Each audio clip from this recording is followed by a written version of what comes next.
네, 안녕하세요. 저는 고려대학교의 강승규 교수입니다. 오늘 제가 여러분들 참 오래간만에 만났는데, 제가 나라가 또 이렇게 돼가는 형태를 보고 너무 걱정이 돼서 제가 한마디 하고자 이렇게 카메라 앞에 다시 섰습니다. 지금 여러분들도 잘 알다시피 조국 법무부 장관 후보를 문재인 정권에서 계속 만들려고 힘을 쓰고 있습니다. 여러 가지 비리가 터지고 또 우리가 알지 못하는 엄청난 일들이 벌어지고 있는데도 조국 후보를 계속적으로 법무부 장관을 만들려고 하고 있는데요. 저희가 한번 생각을 좀 해봐야 될 것 같아요. 과연 조국 후보가 법무부 장관에 적합한 인물인지, 또 왜 어째서 문재인 정권이 조국을 계속 이렇게 밀고 있는지 우리가 조금 더 심도 있게 이 시간에 한번 좀 생각을 해보자는 생각으로 나왔습니다. 왜 그럴까요? 왜 조국 대표를 그렇게 법무부 장관을 만들려고 하는 걸까요? 제가 보기에는 여러 가지 여건이 있지만은, 물론 문재인 정권이 법무부 장관에 조국이 들었으면 모든 일이 편해지겠죠. 근데 그런 중에서도 뭔가 좀 석연치 않은 그런 부분이 있는 것 같습니다. 그것은 바로 조국 법무부 장관을 통해서 뭔가 좀 큰일을 하려고 하는 것 같아요. 문재인 정권이 지금 이 정부에 들어와서 2년이라는 세월이 지났는데, 이렇게 흘러가는 과정을 보면은 뭔가 좀 큰 밑그림을 그리고 있지 않는가, 그런 걱정이 되거든요. 그것이 제가 북한학을 오래 연구한 그런 사람으로서 볼 때는 아마 북한과의 그런 어떤 체제를 똑같이 같이 가려고 하지 않겠는가. 그런 것들이 통일 정책에 있어서 고려 연방제를 따라가려고 하는 거지 않겠는가 하는 생각이 들거든요. 여러분, 고려 연방제라 그러면 뭐 많이 들어보시고 아시겠지만은 그것이 일반인들이 알기에는 상당히 좀 미묘한 부분들이 있습니다. 저희들이 고려 연방제를 북한은 1960년대부터 주장을 해서 남북연방제부터 시작을 했죠. 70년대에 고려연방제는 얘기를 꺼냈고, 80년도에 고려연방제 통일방안, 그러니까 창립방안, 고려연방제 창립방안을 또 마련했습니다. 또 10년 후에 1990년도에는 느슨한 연방제를 또 얘기를 했죠. 나중에 2000년도에는 김정일 위원장하고 우리 김대중 대통령이 만나서 낮은 단계 연방제까지 합의를 했습니다. 그래서 저희가 북한하고 남한하고 나온 얘기가 2000년도에 낮은 단계 연방제가 우리 남한의 남북연합제하고 공통점이 있다. 거기까지 지금 나온 거죠. 그리고 한 지금 20년 동안은 나온 게 없는데, 지금 그걸 다시 꺼내서 고려 연방제 쪽으로 우리 사회를 몰고 가지 않겠는가 하는 우려가 드는 것입니다. 여러분, 우리는 과거 한 70년 동안에 남한은 통일 정책이 딱 한 가지밖에 없습니다. 그것은 1994년도에 김영삼 정권이 만든 3단계 통일 방안이에요. 남한의 통일 방안은 딱 한 가지인데, 그 3단계 통일 방안은 첫째는 우리가 북한과 교류와 협력을 하는 첫 단계가 있고, 둘째 단계가 남북 연합제예요. 연합제고, 셋째 단계가 한 국가로의 통일된 국가를 만드는 거거든요.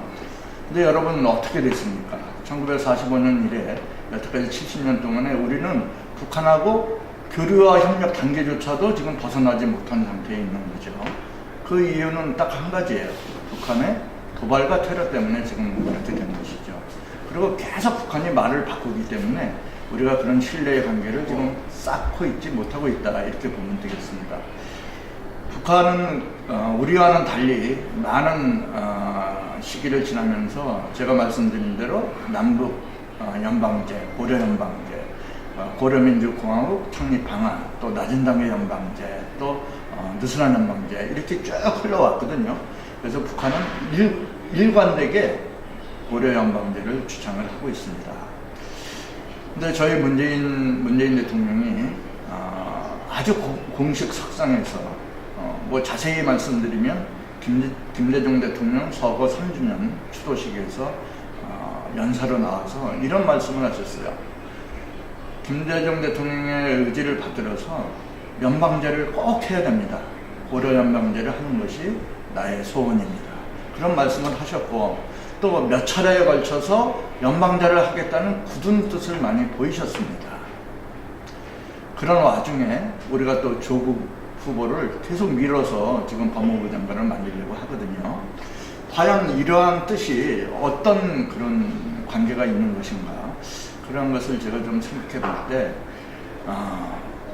북한이 지금은 남북대화가 잘 이루어지지 않고 있지만은 어느 순간에는 우리 문재인 대통령과 김정은이가 다시 만나서 또 남북대화를 하게 될 시점이 올 겁니다.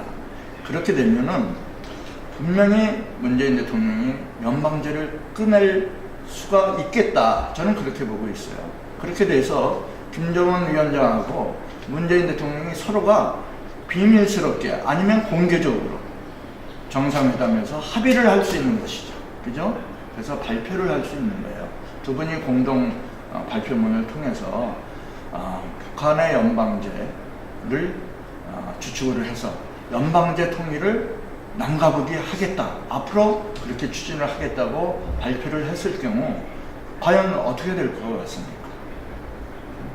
두 양국 정상이 만나서 앞으로 남북한의 통일을 연방제 통일을 하겠다 이렇게 발표를 했을 경우 어떻게 우리는 할 수가 있을까요?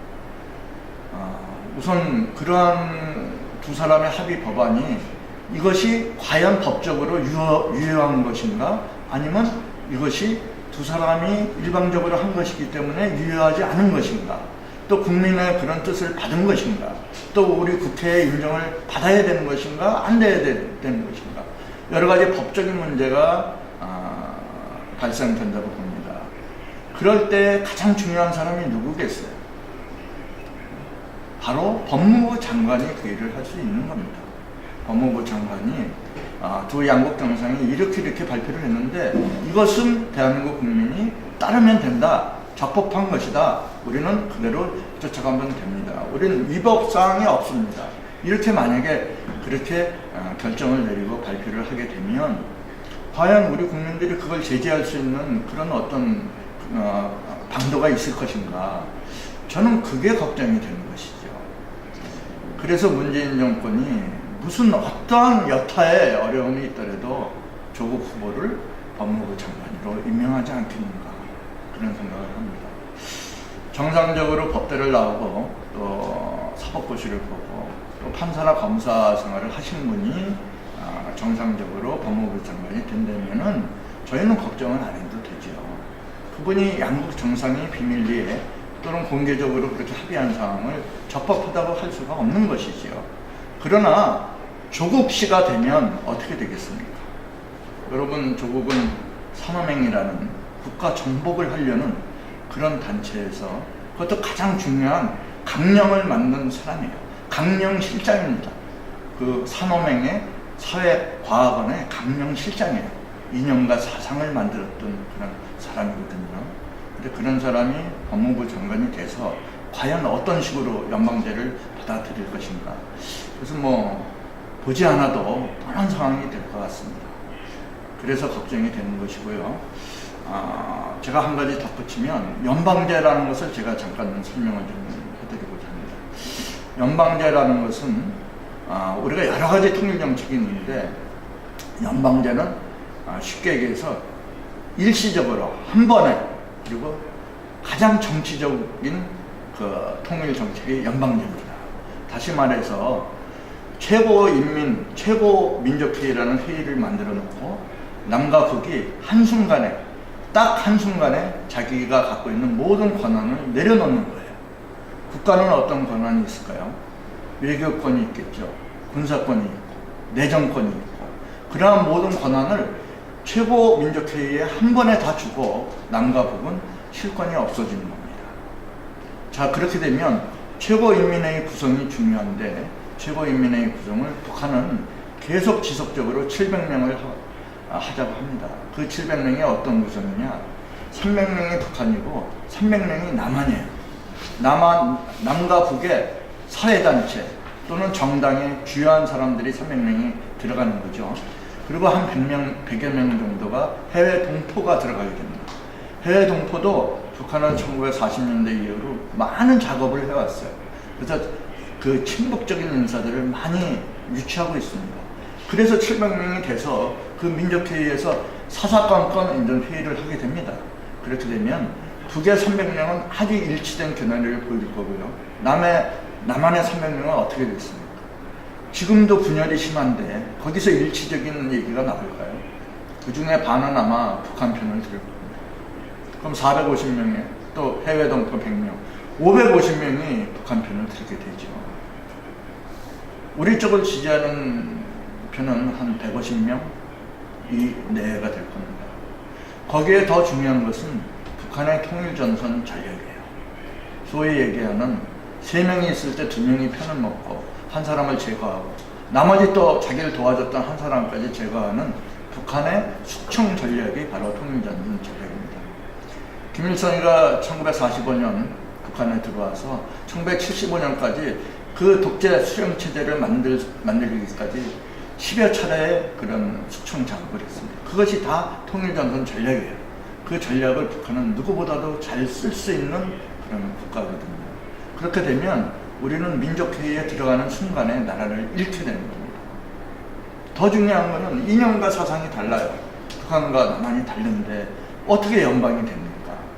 연방을 제일 잘하는 나라는 미국이죠.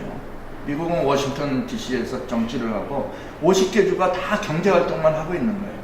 그렇게 잘 될 수 있는 이유가 이념과 사상과 가치가 똑같은 거예요. 그런데 우리는 남과 북의 이념과 사상이 다른데 연방이 될 수가 없는 거죠. 걷다가 한 번에 모든 권한을 그런 최고인민회에 주면은 우리는 진짜 나라를 잃게 됩니다. 그런데 바로 저들이 누굽니까?